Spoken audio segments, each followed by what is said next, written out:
Okay, so for some reason I didn't realize the first time around. I didn't think about it the first time around that we could go live on both of our channels at the same time. So we're live back on Mom's channel as well. So you can go to either of ours, depending on where you feel like going. But this particular live stream is originating with Talia Nerds Out. Yeah, well, because we're doing it under my color there. If it's red, it's mine. If it's blue, it's Red hers. is her, blue is me. We're actually, I think, in our colors for once. You're wearing blue. Yes. So, hi, my name is Talia. Welcome to Talia Nerds Out, and I have with me. I'm Marlisha. Marlisha's Meanderings. And because this is a live stream going on both of our channels at once, of course, it's people who are watching the one we just finished on my channel might be a little confused. Yes, yes. Because it's different than when you invite a guest in from a different channel where it's all on that one person's channel because they're all coming from different locations. We're doing the opposite of that. So instead of having it coming out to the world from one location with people coming in from other areas, as we're going and saying from one location out to more locations. Hub here, 2 YouTube channels versus like 3 or 4 YouTube channels out to the one hub that then goes out to everybody. Okay. Well, we got somebody here. Cool. So, anyway, let me go ahead and, so this is another book haul. This is more going to be focused on mysteries, which, I mean, that's not really a huge shocker considering this is a big part. Yeah, fiction. Mine's strongly mysteries. Actually, mine's, I think, completely mysteries. Mine's pretty strongly mysteries. My channel, I read a lot of mysteries. We both read a lot of mysteries. Mm-hmm. So yes, I have quite a few, so I'm going to go ahead and get started. I think this one was a free, can't remember if this was a free book. I had a couple of free book credit here, ones here. So this is one I almost threw to the floor. A Marjorie Allingham Mystery Mile. And this is one of her Albert Campion. This is not the first Albert Campion, but I've already read the first Albert Campion on Kindle, so he's not new to me. He's a bit of an interesting character. He kind of makes me think of Lord Peter Wimsey with a very whimsical, odd way of speaking. I like Peter Wimsey. I think sometimes some of what Campion says goes over my head because he might be making references to things that might have been a thing at that time period, but because I wasn't alive in the 30s, 40s, whatever this was written, it's like going whew. So yeah, neither was I. This particular book, the copyright of this edition is 1990, but the Doubleday edition was 1988. I don't know if that was the first edition this book was ever published or not, though. I don't know when that person wrote. So Allingham is Agatha Christie era, but that could have been later Agatha Christie. I'm not quite sure. But I think she stopped by the 70s, right? Christie, yes, she died before the 80s. I think she was like 78, maybe 79 was when she died. I can't remember.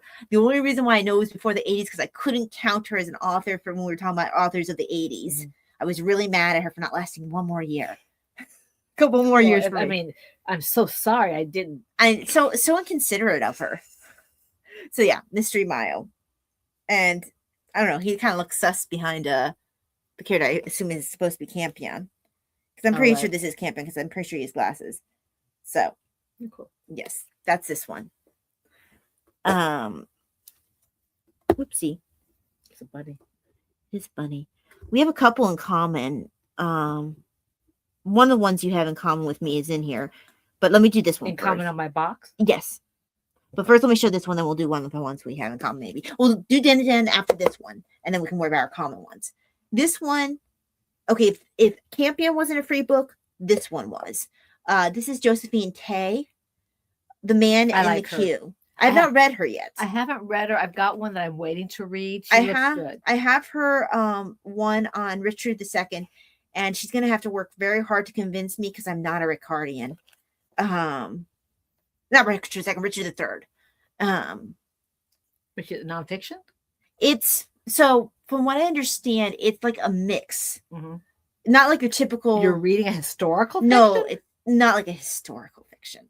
Well, what are you saying? What I mean, like to mix, from what I understand, in the mode of fiction. She's also doing actual research, from what I understand. And what I gather from the back is that she actually discovered some things that people who are Richard the Third people found very useful. Like there's like Richard the Third societies and stuff.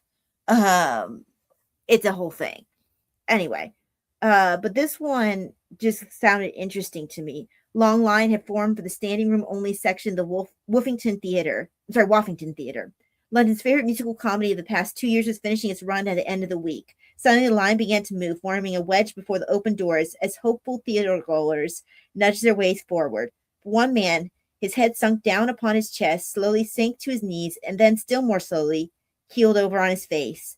Thinking he had fainted, a spectator moved to help, but recoiled in horror from what lay before him. The man in the queue had a small silver dagger neatly plunged into his back. Ooh. I know, that just looks like, ooh, okay. I'm going to be reading this. How do they manage to do that? And this is Inspector Alan Grant. So, okay. This will be my first. Well, I have two Josephine Tay's, but this is her more traditional, like, mystery work versus the one on Richard III. And I don't know which one I have. You have Richard III one as well. It's like something time. Do I have how many? You have several. I have several. You have several. I think they're all on my shelf. You have like I would say it's like 3 or 4 Josephine Tay's. This is only my second one. Okay, my next one, my first one, is actually, I guess you would call this a fantasy. Yeah, I would call it a fantasy. The Ballad of Sir Dinadan. This is my favorite one in the series. Kaya has gone on and on and on about this. It's by Gerald Morris. I have yet to read it, read any of them. I was introduced to this by my college roommate, although she introduced me actually the first one in the series, which is The Squire's Tale. The Squire's Tale, Yeah. yes. I have that one. You do. Yeah, I have that one. I'm pretty sure you do. I think you it's a paperback. I think you did finally pick up The Squire's Tale because you also have The Squire, the Lady. I have a lot of them on Kindle. Well, you have The Squire, the Lady one also on physical. Mm-hmm. I think you also picked up The Squire's Tale, the first one. And that one's more focused on Sir Gawain. He focuses especially in the beginning on Sir Gawain. This book kind of felt almost separated from all the other ones. It felt like a little break from the main. You deal with Sir Kai. It's a good cast. This is a telling of Arthurian tale in a way that's maybe a bit cleaner and less brutal than some of the actual legends can be, depending on who got a hold of it. And a college roommate introduced me to it back in the day. I'm going to butt in here. This, because it is my book. Yes, ma'am, it is. Okay. Library Media Center, Manchester Elementary Middle School. Yep. Manchester, Vermont. Because I think it is actually supposedly meant for a younger audience. But I've never felt like it was for a younger audience. Look like it. I mean, I like the print for people whose eyes are having difficulty. It doesn't feel young. And I think at one time when people wrote things, that we were talking about this yesterday, that there was a time when you wrote for younger kids. Now people who are older would read it because they wrote at a higher level of. Yeah, I think it's almost like this gets slotted in there for kids because it's clean. And the thing, the prelude starts with this little poem. It says, "I call upon the muse of song or epic, like as not, to tell a tale, but not too long. Before it be forgot, I tell the tale of Dinadan, a likely, quiet youth, whose great adventures all began beneath this very roof." And I'm like, oh, yes, please. I want to know what happens. Dinadan is a ballad. It's supposed to be writing ballads and stuff. Well, it sounds like and he is he is actually existent within the Arthurian legend. I've heard of him. I'm not very familiar with Dinadan within the actual legends, but he is there. Yeah, I'm not familiar. I just know the name. Gerald Morris, I believe, has either an introduction or a section where he explains how Dinadan caught his attention and why he felt like writing this book. I've not read all the ones in the series. I feel like some of his books can get a little repetitive in feel, but this one is my favorite of his. I'm looking forward to reading it. I think I have most of them either in Kindle or physical form. Yeah, they're not terribly hard to get a hold of in that way. The reason I gravitated... You have a nicer cover than I do. Yeah. The reason I gravitated... This is a library cover. to these is because on my quest, anybody who's listened to me or Talia for any length of time where I'm on with her, my quest is to find good material that's clean. Mhm. And this, they say it's middle school. I mean, yes, I've the never- printing, but this is talking about, Because you've got in there, you got the tale of Issel and I can't remember the guy opposite Issel.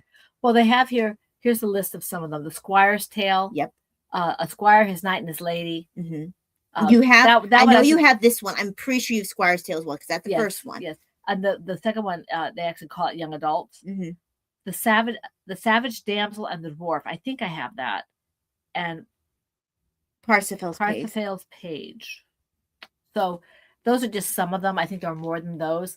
I'm looking forward to reading this. I'm always on the lookout for something I can enjoy. And And it's a full series. And as far as I can tell, he only wrote these little Arthurian stories. And it was one of the greatest little collections my college roommate introduced me to. And I was roomed with this girl almost the full 4 years. We only did one semester your apart. godmother to her son. Yeah. But let's see. So one of these you have in common with me. It is this one. Who Killed the Curate? I see. So what happened with this is, I think I can't remember. Oh, it's a Christmas mystery. Yes. The funny thing was, Oh, look at the difference in our covers. Oh, it's the same. It's the same cover. I was looking at the other one. what the interesting thing is, first of all, Joan Coggan, I've not actually read her work. She came up in something else I was reading about Golden Age mysteries. But I actually ordered from this person. I need to let them know that I received my replacement. I actually ordered from this person this 3 set. Well, accidentally, she sent me, instead of The Mystery of the Orchard House, she sent me 2 Who Killed the Curates. And I verified my order. I'm like, I didn't order 2 Who Killed the Curates. I'd like to, I know you say no returns, but I'd like to have my book that I actually ordered. And she was kind enough to just go like, my bad. Do whatever you want to with the other one, and I'll just send you the one that I didn't send you. And this is I'm looking at the back of this. It says, when the curate is poisoned on Christmas Eve, Lady Lupin turns detective. Her deductions might not always make sense, but you'll be laughing too hard to care. And that just makes me happy. I mean, that blurb just makes me happy. Room work, vintage English mystery. Oh, she's related to Hastings. Probably not. Probably not. No, he's just. That's why he's so clueless. Except I think that Hastings would be her married name. Yeah, could be. It could be. I'm assuming I'm just assuming she's married. Well, yeah, but even if it was, I mean, if he's married, if he's I guess from that line, yeah. from that side, I'm just being, But this is the print is a little small, but I can read it. I told Mom, like, hey, at least I'm just happy it was a Christmas mystery, which is a double, because now you have a Christmas book. I can read this in December. It's about the same size as your Sam the Cat. Yes. So it'll be good for the print, machine. but the print's not as good. Yeah. So I have Mystery of the Orchard House, Who Killed the Curate, and Penelope Passes. And I think there's one more in the series. Hold on. I think this is the other one that I was missing in the series. That one looks different. Yeah, it is different. That's the actual British Crime Classics. It's not British Crime Classics, but it's a similar look to it. This is put out by Galileo Publishing. Okay. And this is Dancing with Death by Joan Coggan. So all of these seem to be set like Second World War. Are they all the same person?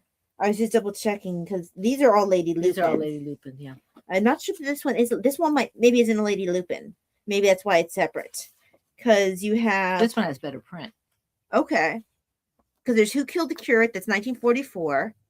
Mystery of the Orchard House is 1946. Why Did She Die is 1947. And I think that's the same one. That's Penelope Passes. Why Did She Die? Yeah. And then Dancing with Death, this one is 1947. So, and I think these are all the books that she wrote. I like her covers. Yes. They're very vintage. They all have the Lady Lupin. This is Lady Lupin as well. With their hat. Yeah. The first sentence is a Lady Lupin saying. So this is Lady Lupin as well. So that's her heroine. Heroine. And it looks like she just wrote the 4 books and 1940s. So that was her era. So right up my alley. Yeah, I like that era. And so you had your one of that. We have another one in common. Let me go Which ahead. is This one.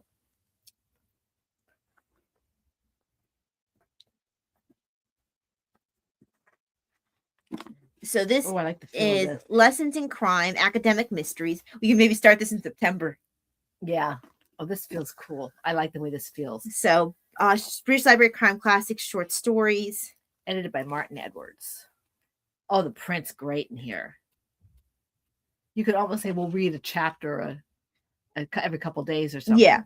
And it looks like sometimes with some of his short story collections, not all of them do this, but some of them will have like the dates Oh, nice. above them. So like that's why you sometimes will have every once in a while someone that's maybe not normally golden age, like in my Puzzles of the Parish, you have Brother Kaffa, who's not technically golden age. I love Brother Kaffa. 1931, this one, the Greek play. So to look at some of the authors we're looking at here, we got H.C. Bailey, we got Arthur Conan Doyle. Yeah. And it's one of his lesser known works because that's The Adventure of the Priory School. That's not a Sherlock Holmes. You have Henry Wade, Ethelina White. That's the lady who wrote Lady Vanishes. Dorothy Sayers. Dorothy L. Sayers. Michael Gilbert. I like his work. That's the one I was showing you the other day, Mom. Oh, right. Yeah. E.W. Hornung. Michael Innes. That's another name for one of the other authors. I know can't that remember. name. Michael Innes also wrote under the name, I think it's Anthony Berkeley was the other name he wrote under. Let's see, 193. It'll tell me. 193. Pen name. Oh, I was wrong. It was a pen name, but the pen name is actually of John Innes McIntosh Stewart. So I was way off of who he actually is, but I knew it was a pen name. Then you have Joyce Porter, Malcolm Gare. Some of these people I'm not familiar with. Herbert Harris, Colin Watson, Edmund Crispin. I've read him before. That name is familiar. Miriam Sharman, Jacqueline Wilson. I probably recognize half to a bit more than half of these names. So one of the British Library Crime Classics short story collections. Bruce Montgomery, I don't know. It's a good way to get a bit of a feel for an author. Yes, I like that idea. Because normally I'm not actually a huge fan of mystery short stories. This book feels so nice. Well, that's a British Library Crime Classic feel for you. Okay. I don't think you have any other ones that I have here. Small bone deceased. Oh, I do, but that I am doing that bunch last. Oh, okay. So, what else? The ones do you have left to show? These plus small bone deceased. Okay. So, and I can do these one by one, and then I'll do the Michael Gilberts. So I've got the Methods of Sergeant Clough. Now I have the other Sergeant Clough, which is Sergeant Clough Stands Firm. I love that. I just love the name Sergeant Clough. Hi, Fernie. Hi, Fernie. The collections, yes. Sorry, listen to this. Okay, it's a wet and windy night in the town of Gunnershaw, on the edge of Yorkshire moors. The body of young Jane Trundle, assistant in the chemist's shop, is discovered lying face down on the cobblestones. Sergeant Caleb Clough is not. I'm sorry, I probably shouldn't say it that way. Sergeant Caleb Clough is not a man of many words, and neither does he play by the rules. He may exasperate his superiors, but he is the loyal support of his constable, and he is the only CID man in the division. The case is his. So this one is 1961. I'm not sure. And Jill North was a pseudonym of Geoffrey Horne, a writer from Skipton who worked as a civil servant in colonial Africa for many years before returning to his native Yorkshire. The best known of his novels are the 11 detective stories featuring Sergeant Clough. What a name. I love it. It's almost as good as Little John. So it looks like Sergeant Clough Stands Firm is the first one. Then there's this one, The Methods of Sergeant Clough. Then we have Sergeant Clough Goes Fishing. More Deaths for Sergeant Clough.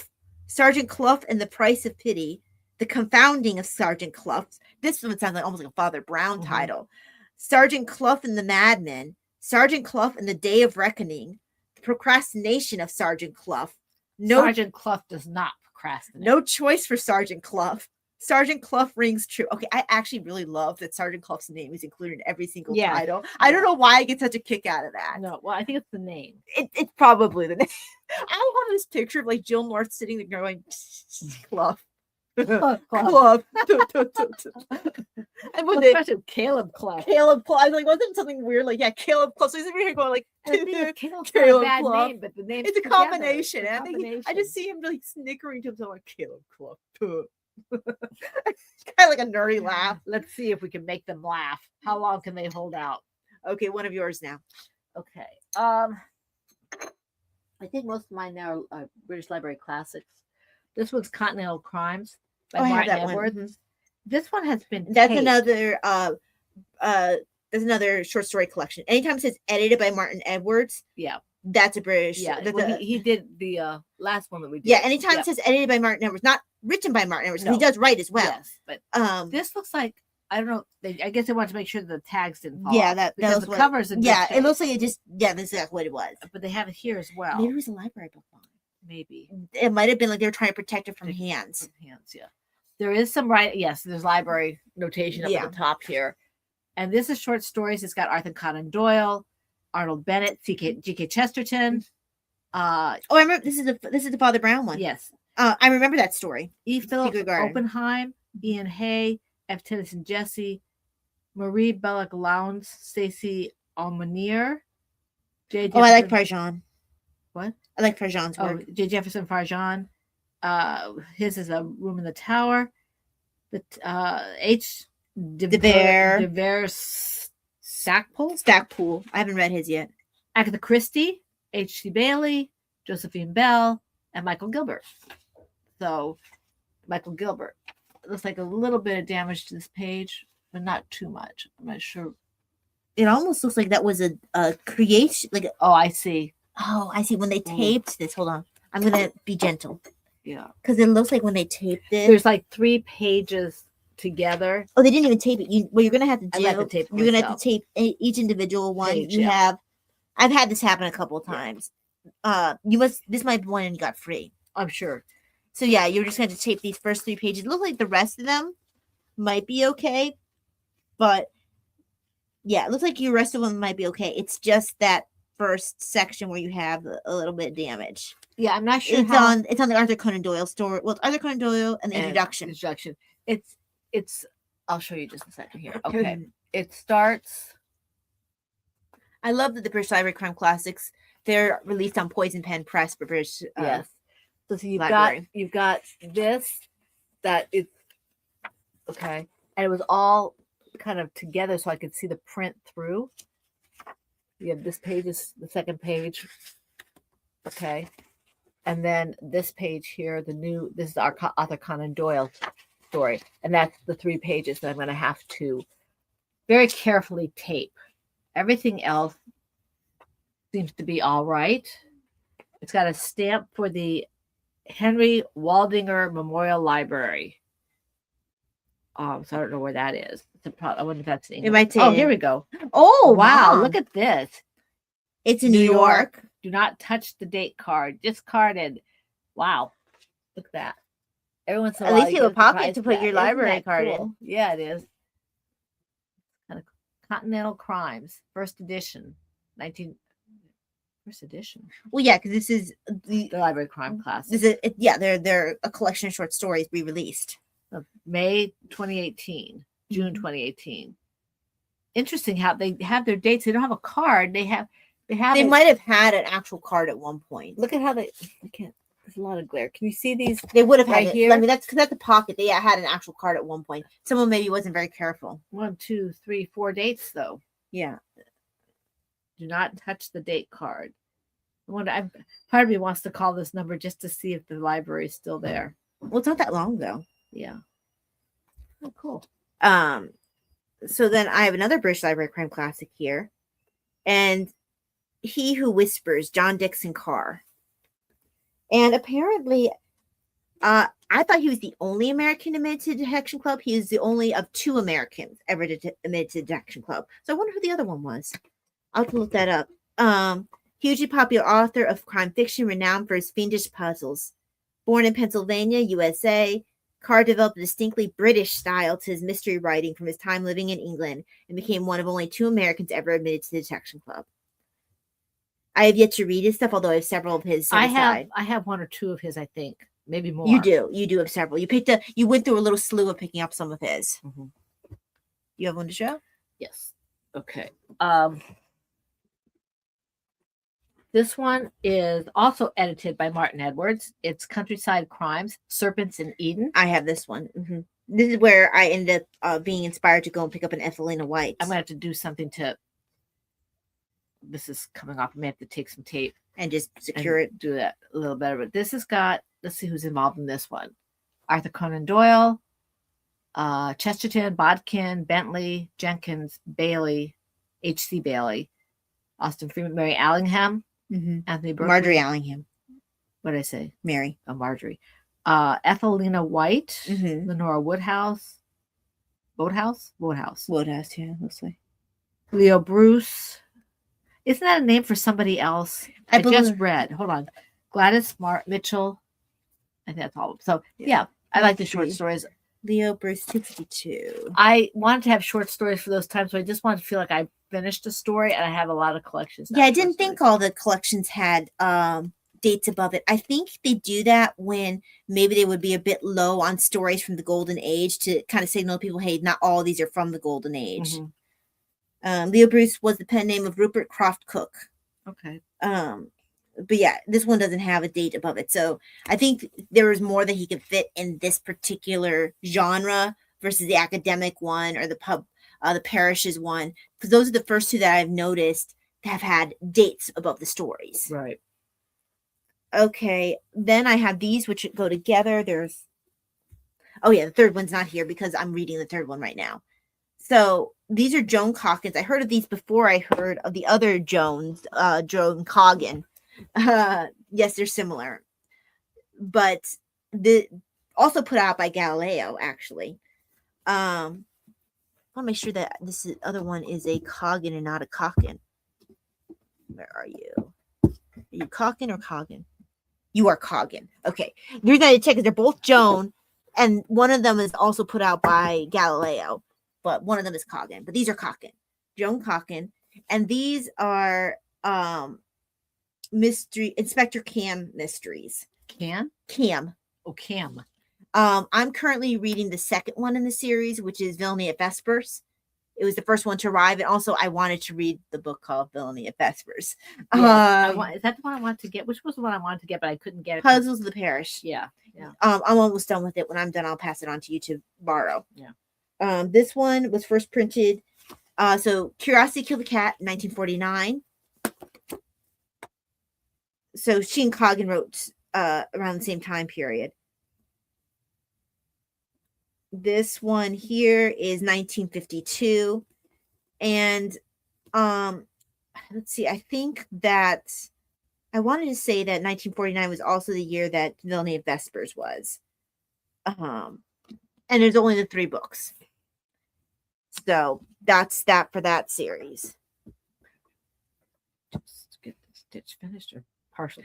I like what I've read with Cam so far. I'm just on pause right now because I've got so many other books that I'm reading that are a little bit more scheduled. So I'm focusing on first the short stories collection, then I'll move back on to Villainy of Vespers. Okay, this is not a Golden Age classic book. It's well, it's a Golden Age book, but not a Library of Crime Classics. Yeah. This is classic Hercule Poirot stories, his early cases. And look at that cover. I love it. You inherited that from me because I realized that the short story collection I got from Hercule Poirot had all of them, and I didn't need one that had, part of it in there. I was like, well, you don't have any. I have one short story, but I didn't have anything of this. I think it's the one with Harlequin. Oh, and I have the one with Oh yeah, we have the Christmas pudding. Well, but the Tommy and Tuppence. Yes, Tommy Tuppence. But again, these are just Poirot. Yeah, these are just Poirot. These are actually the best of his short stories in there, I believe. I don't think other than it's missing the Labors of Hercules. I've read the Chocolate Box, and I think I read the Cornish Mystery. Yeah, someone. And you read Clapham Cook? Okay, I don't remember that. I'm pretty sure it's the one where they're talking about where he gives the lady a hard time and she's like, well, when a cook goes, Oh, do yeah, you yeah, find yeah, a good yeah, cook? yeah, And yeah, he yeah. apologizes. Double Sin. I read that. The Veiled Lady. So most of these I haven't read yet. I don't think. Or if you've read it, you've read, because a lot of times your short stories get slid into different collections. Mhm. This is like a greatest hits. Well, I like this because it's paperback, and I have some really nice copies that Ty got me for Christmas, or I picked up on my own, and they're a set, and I don't want to lose them. God forbid I lose this. I can pick up another one. Yeah, exactly. Every once in a while, it's nice to have a Yeah. copy. You don't. Yeah, I mean, don't it's have to nice. worry It feels nice. The cover is really nice. I don't know what they're doing lately with the covers, but this is a really nice feeling cover. And the print is really good. The margins are good. The spacing is good. I can read this without straining my eyes. And that leads us on to my Michael Gilberts, which is how, we end up closing is Michael Gilbert. I really enjoyed, much to my surprise, because I didn't anticipate. So Michael Gilbert was the book of the month for January for the British Library Crime Classic. And I was like, well, January is my birth month. I'll just pick that up. And that was Sky High. I was so surprised how much I enjoyed Sky High. And then I've enjoyed the short stories of his that I read. Nothing to do with the movie that came out. No, nothing to do with the movie that came out. It had a different title, actually, as well. I can't remember what the original title was.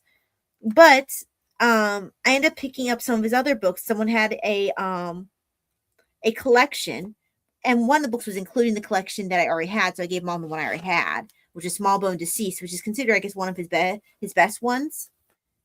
This is my Small Bone Deceased. Let's see, mine is this one here. And I love the thing here. It says, the characters in this novel, with the exception of eminent counsel mentioned on page 56, are entirely imaginary and have no relation to every living person. Oh, okay. And it's got this little floor plan in it. So I guess it might be important. I also have He Doesn't Mind Danger. This is a cool cover. And it took us a while to register that it's actually a necklace wrapped around his hand, held in front of one eye. I thought at first, when she first showed it to me, she was far enough away that I thought it was an eye patch. And the first time I thought it was a monocle. And then I saw the chain wrapped around his hand. I was like, well, that's a really cool cover. And these are actually in pretty good shape. I think I only had to mend one of them. Mm-hmm. It was a bundle that someone had. And this one has a slight crease. In the back. I know I got that one for free from Thrift Books. But that's not going to affect the reading. No, it doesn't even affect the feel. Just gives you this kind of like, oh, it has character. This one is Blood Judgment, and it's got that interesting with a bird on the high heel. Not sure what that has to do with Blood Judgment, but I guess you'll find out. Yes. And then we have After the Fine Weather. Excuse me, I'm sorry, guys. I'm not bored. I'm just tired. I didn't sleep well last night. So this is probably the least interesting of the covers. I don't know. That's a little bit of scope for imagination. Why are you taking a picture of a wither vein? And why is there a broken glass on there? I want to know. That's a gun. That is not a gun. Look, gun. That is a weather vein. Well, maybe it's sticking out of the weather. No. Oh, okay. You see the rifle here. You see the rifle there? Okay, I see what you're saying. The gun. That's a gun there. I see it now. Yeah. It took me a second to register it. Yeah. Because at first it looked like a weather station. Yeah, no, that's a gun. Which not outside the realm of possibility. No, exactly. No, and I can see why you thought that. Then the empty house. He's going off a cliff. This is actually the most boring of the covers. Mr. Calder and Mr. Barons. I had to look in the back to see what the name actually was because I couldn't quite tell with the cursive. Yeah. And it's an unusual last name. It's Behrens. Oh, yeah. Okay. I would have said Belvren. That's why I went and looked up and it's like I wasn't quite sure. Yeah. I like that cover. It's moody. It's moody, but it's not as whimsical as some of the other ones. Well, I wasn't looking for whimsical and a mystery. I was looking for I mean, considering what a lot of the Golden Age mystery covers are like. But and they're not whimsy. They're weird a lot of times. Family Tomb, Michael Gilbert. Now, what's interesting about him is he seems to have been the information from my British Library Crime Classic short story collection, Puzzles in Parish, mentioning he's very involved in his church. But the back of this book here says that he wrote thrillers, police procedurals, and espionage novels that rank among the highest and most varied achievements of British crime writing in the second half of the 20th century. But I'm thinking with his involvement in the church, his stuff is probably all clean. And this is right up my alley. 1912 to 2006. This kind of stuff they mentioned on the back of this book is right up my alley. So if he's clean, I will probably snap up every book he wrote. It's hard to, not all of his books are available on Kindle. I was having trouble finding some of them. Well, they may have to be made room for on my shelf. Yeah. And you can borrow some of them from me. Mm-hmm. Now, I know you'll have some difficulty reading some of these, and maybe we'll keep an eye on as he is released by British Library Crime Classics as well, because they've released several of his recently. I mean, they just put out Sky High in January. So, because if I can get them on Kindle and there are things I'm not sure I'm going to read again or whatever, I only have a finite amount of room. And I know for some of the things, like initially I wanted to make sure that I was actually snagging his stuff because Michael Gilbert is such a common sounding, like it sounded like it could be anybody. I wasn't sure, especially with his career as long as it was. I wanted to make sure it was the same guy. So that's the last of them. These will probably sit next to my Niall Marshes because they're about the same height. Mm-hmm. So I'm still trying to figure out where to put my books. Well, I have that whole shelf that's just Golden Age mysteries. Well, so. I've got books that dyeing yarn to clear off one shelf and emptying bags to clear off another shelf. And hopefully I'll be able to just continue doing that. And then I just have to scale back a little bit on what I'm buying because I have to be able to read what I get. I shouldn't just buy books to have them sit on my shelf. It's not good. So yeah, that is some of these have been here for quite a while. The Michael Gilbert, those are new. They just came in. Because I just finished reading one of his short stories, and it reminded me how much I enjoy his writing. I have a couple of his that British Library Crime Classics put out, and then I had one of his that I got that's about this size. Mm-hmm. So I knew that I wanted to read more of his stuff, and initially I was just looking for the first one.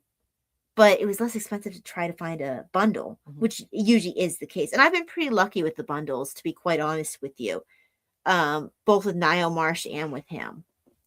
So, yep, that's it for us. To all the people who probably got a little bit confused on Mom's channel about why we went live twice on her channel.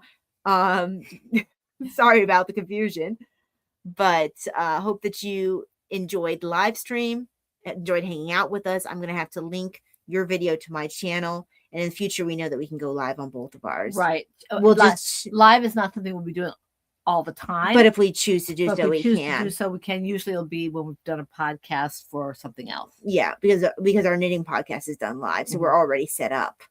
But I have a... you too, Fernie. You have a great day as well. I have a class this evening for ICC.